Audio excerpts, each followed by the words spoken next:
my God, my all. How can I love thee as I ought?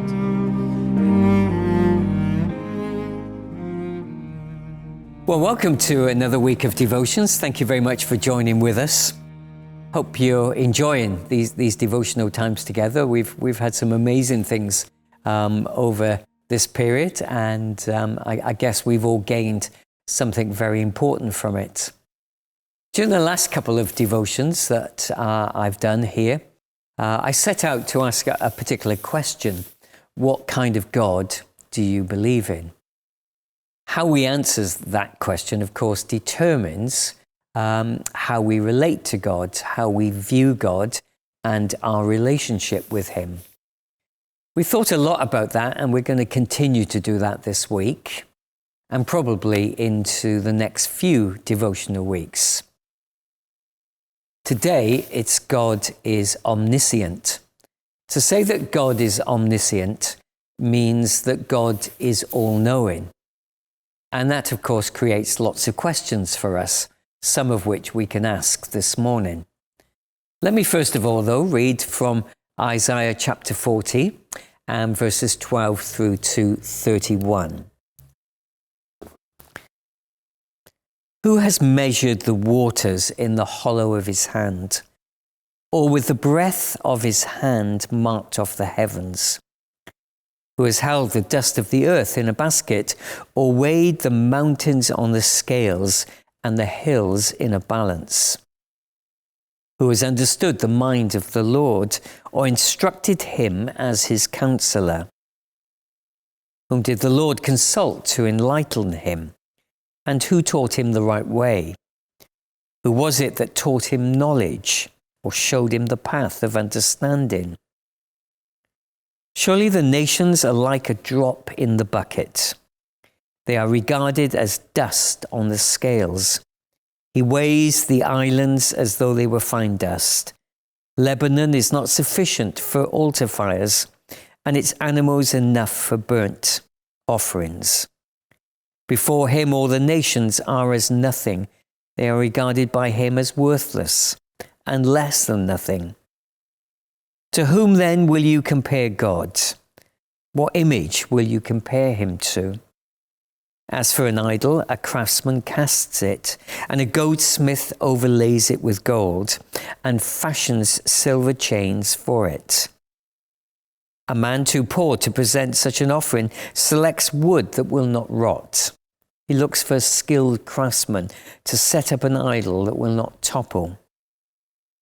Do you not know? Have you not heard? Has it not been told to you from the beginning? Have you not understood since the earth was founded? He sits enthroned above the circle of the earth, and its people are like grasshoppers.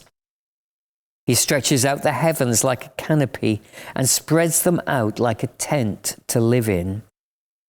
He brings princes to naught and reduces the rulers of this world to nothing. No sooner are they planted, no sooner are they sown, no sooner do they take root in the ground than he blows on them and they wither, and a whirlwind sweeps them away like chaff. To whom will you compare me? Or who is my equal, says the Holy One? Lift your eyes and look to the heavens. Who created all these? He who brings out the starry hosts one by one, and calls them each by name. Because of his great power and mighty strength, not one of them is missing. Why do you say, O Jacob, and complain, O Israel? My way is hidden from the Lord. My cause is disregarded by my God. Do you not know? Have you not heard? The Lord is an everlasting God, the creator of the ends of the earth. He will not grow tired or weary, and his understanding no one can fathom. He gives strength to the weary and increases the power of the weak. Even youths grow tired and weary, and young men stumble and fail. But those who hope in the Lord will renew their strength. They will soar on wings like eagles. They will run and not grow weary. They will walk and not be faint. Throughout the whole of our lives, we're on this massive learning curve. From the moment we enter into the world, we're learning all the time. Through play school, into senior school, beyond into university or into our careers. We have a massive amount to learn, and we continue to learn as we go along. Adulthood comes and we continue to learn through life's experiences. Maybe when we get a little bit older, there are some things that we used to know that seem to escape us now. To my mind, that's simply because we've crammed so much into our brains that it's started to seep out the other end. Talking of that, how incredible is the brain?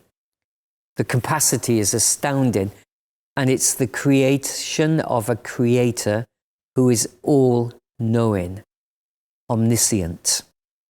There is nothing that is outside his knowledge or capacity to understand.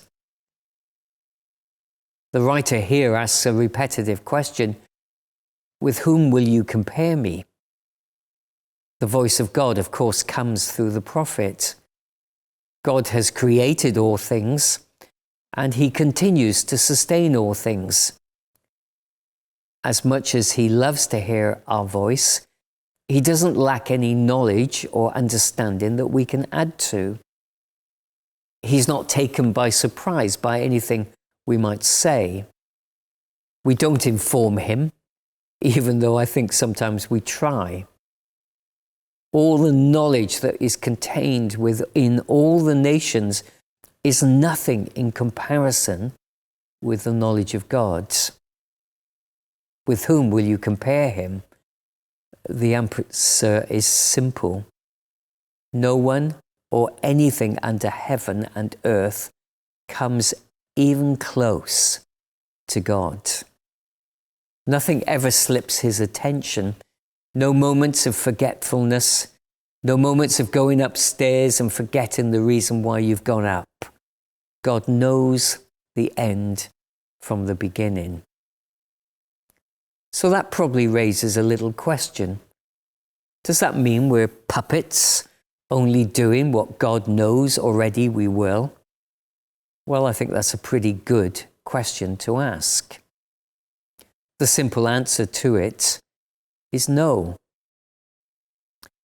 Does that mean we are puppets, only doing what God already knows we're going to do?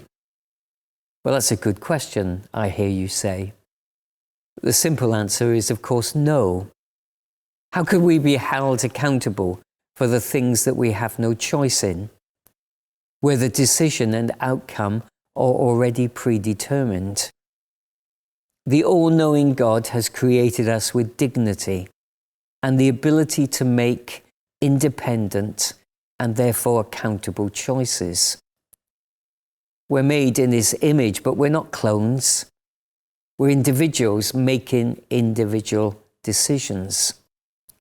The God who is all-knowing and all-powerful and everywhere at all times and in all places has surely submitted himself to some measure of self-limitation for the sake of a relationship with us. That's the price our amazing God has really paid for us, so that he might know us and love us as we truly are. That's a lot to think about. Maybe you can let me know what you think. Meanwhile, today, let's be secure and accepted and amazed at our loving and kind and all-knowing God. Jesus, my Lord, my God, my all. How can I love thee as I ought? 'Tis God, the very God, whose power both men and angels made. Oh, sweet sacrifice.